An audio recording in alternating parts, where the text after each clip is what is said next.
nombre es Silvia Rodríguez y voy a ser la tutora que los va a acompañar en el desarrollo de este curso. Les doy la bienvenida a la clase número 1 del módulo de sueldos y jornales.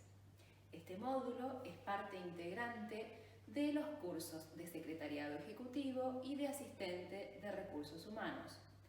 Ustedes saben que nuestros cursos están formados por módulos, ¿sí? En este caso, el módulo de analista en recursos humanos comprende el módulo de liquidación de sueldos y el módulo de recursos humanos. Si a esto le agregamos el módulo de marketing y el módulo de atención al cliente, conformamos el curso de secretariado ejecutivo. De esta manera, aquellas personas que están interesadas en aumentar el número de certificados en su currículum vitae puede optar por agregar módulos a los cursos y de esta manera obtener una mayor cantidad de títulos. Entonces, los invito a que vean todas las opciones que tenemos para que ustedes puedan capacitarse y obtener mayor cantidad de certificaciones. Desde ya les comento que vamos a estar acompañándolos en este proceso de aprendizaje a través del servicio de mensajería y por supuesto del campus virtual. En el campus no solamente van a encontrar todo lo que tiene que ver con los módulos y el contenido de ellos, sino también todo lo que tiene que ver con la parte de trabajos prácticos, evaluaciones, material adicional que puede ser de su interés a la hora de estudiar estos cursos. Así que los esperamos y espero todas sus consultas e inquietudes a través del campus virtual. Ahora leamos juntos los objetivos que nos hemos propuesto para el desarrollo de esta capacitación. Van a encontrar estos objetivos en el campus virtual en la sección de programas. Como objetivo principal es que el alumno logre internalizar los conceptos integrantes de una liquidación de sueldos y que se aproxime a una liquidación propiamente dicha.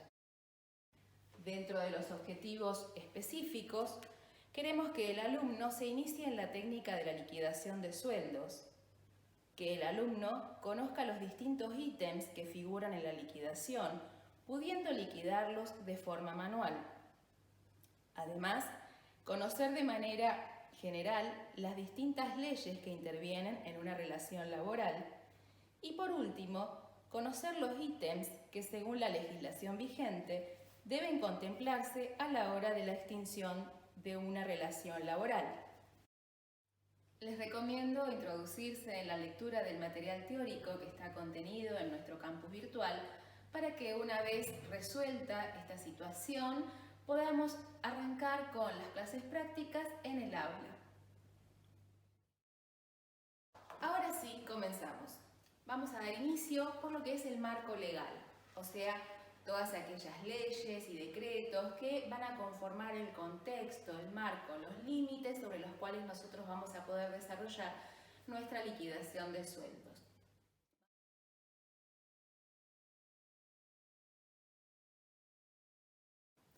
Y vamos a comenzar por las leyes.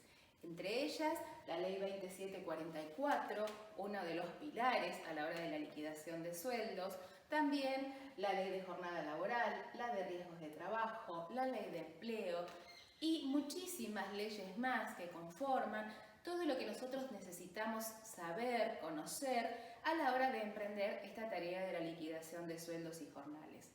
Obviamente, no les pido que lean estas leyes, sino que las tengamos en cuenta a la hora de ir desarrollando nuestra práctica en materia laboral. Por supuesto que estas leyes están acompañadas por lo que se conoce como decretos reglamentarios. Una vez emitida la ley por el legislador, a los pocos días aparece lo que se llama el decreto reglamentario. ¿Qué es este decreto reglamentario? Es la explicación, la bajada a tierra que se hace de la idea que tuvo el legislador a la hora de emitir esa ley. Entonces, nosotros cuando queremos aplicar lo que quiso decir el legislador, recurrimos al decreto reglamentario, ¿sí? Un concepto fundamental que debemos tener en cuenta a la hora de iniciarnos en la liquidación de sueldos y jornales son los convenios colectivos de trabajo. Como ustedes saben, existen lo que se llaman sindicatos. Estos sindicatos son agrupaciones que representan a los trabajadores de una determinada actividad. Por ejemplo, sindicato de camioneros, por ejemplo, sindicato de la construcción. Y estos sindicatos, en el momento de iniciarse, lo que establecen es una forma de estatuto, ¿sí?, por llamarlo de alguna manera, que no es ni más ni menos que un convenio colectivo donde van a explicar cuáles son las categorías, las actividades que desarrollan, los horarios de trabajo, las condiciones de trabajo, cuáles van a ser las formas de remunerar, las horas extras, los aguinaldos, las licencias, el trabajo de menores y todo lo que tiene que ver con los derechos y obligaciones de estos trabajadores de esa determinada actividad. Entonces, para nosotros, cuando vamos a iniciarnos en la liquidación, debemos saber específicamente a qué actividad se dedica este trabajador para poder encuadrarlo en el convenio colectivo de trabajo correspondiente y saber cuál es la forma que debemos seguir a la hora de liquidar sus sueldos. No solamente vamos a tener en cuenta el convenio colectivo de trabajo, sino también que vamos a tener que tener en cuenta lo que se llama la escala salarial. ¿Qué es esta escala salarial? Bueno, como ustedes saben, todos los años se firman lo que se llaman las paritarias. ¿Paritarias? Sí. Son estos acuerdos salariales entre los sindicatos y las cámaras empresariales, donde se van a poner de acuerdo justamente en cuál va a ser el aumento que le van a dar a sus trabajadores de acuerdo a una serie de factores. Obviamente, el índice de inflación, el costo de vida, las variables que pueden afectar la actividad de ese trabajador y un montón de conceptos más que van a ser a la toma de decisión de un acuerdo salarial para ese año. Estos acuerdos pueden ser de un solo pago, de un pago en cuotas, pueden ser remunerativos o no remunerativos, ¿sí? Todo ello va a ser tenido en cuenta para luego realizar la liquidación de sueldos de estos trabajadores. Entonces, recapitulando, vamos a tener en cuenta el marco legal, o sea, todas aquellas leyes que conforman el derecho laboral y que hacen a la liquidación de sueldos y jornales de los trabajadores. Tenemos que tener en cuenta que hay determinadas actividades que no se rigen por la Ley 2744 que mencionamos al principio, sino que tienen regímenes especiales. Por ejemplo, las empleadas domésticas. Ellas no se rigen por este mismo modelo, sino que van a tener una ley específica para su actividad. También pasa lo mismo con los trabajadores del campo. Lo que es trabajador rural tiene un régimen distinto, ¿sí? Entonces no nos podemos guiar por la misma ley que mencionamos al principio, la 2744 de contratos de trabajo. En síntesis, cuando nosotros vamos a proceder a la liquidación de sueldos, vamos a tener en cuenta lo que vimos al principio, las leyes, los decretos reglamentarios, los convenios colectivos de trabajo y los acuerdos salariales. ¿De dónde obtengo estos acuerdos salariales? Simplemente de la página web del sindicato. Entramos ahí, bajamos una planillita con los valores que emiten los sindicatos para todo ese año con las distintas categorías, la cantidad de horas trabajadas, la forma de remunerar, si es por hora, si es mensual, si es quincenal. Todo eso lo vamos a encontrar allí y va a ser como nuestra base a la hora de comenzar con la liquidación de sueldos y jornales. Otro concepto fundamental que debemos tener en cuenta a la hora de iniciarnos en la liquidación de sueldos y jornales es el salario mínimo vital y móvil. ¿De qué estamos hablando? De la menor remuneración que debe percibir el trabajador en relación de dependencia sin cargas de familia. ¿Quién lo establece? Bueno, el Consejo Nacional del Empleo se encarga, en forma generalmente anual, de actualizar el valor del salario mínimo que va a servir de base para las negociaciones, las famosas paritarias que mencionamos hace un momento, donde se va a actualizar el valor del salario de los trabajadores. ¿Y cuál va a ser la base? Este salario mínimo vital y móvil. Ahora, analicemos un poco el concepto. Dice salario mínimo. ¿Por qué es mínimo? porque es la menor remuneración que va a percibir el trabajador en relación de dependencia. ¿Sí? ¿Por qué decimos que es vital? Porque se supone que con este salario el trabajador debe cubrir todas sus necesidades básicas. ¿Qué entendemos por necesidades básicas? Alimento, vestimenta, vivienda, educación, salud, transporte, esparcimiento y demás. ¿Y qué otro concepto tenemos acá? Móvil. ¿Por qué decimos que es móvil?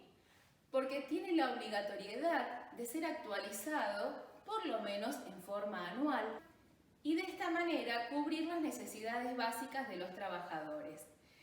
La última referencia que tenemos de salario mínimo vital y móvil en la Argentina data de finales del año 2019 y a la fecha de hoy, abril de 2020, el salario mínimo vital y móvil mensual para un trabajador es de 16.875 pesos.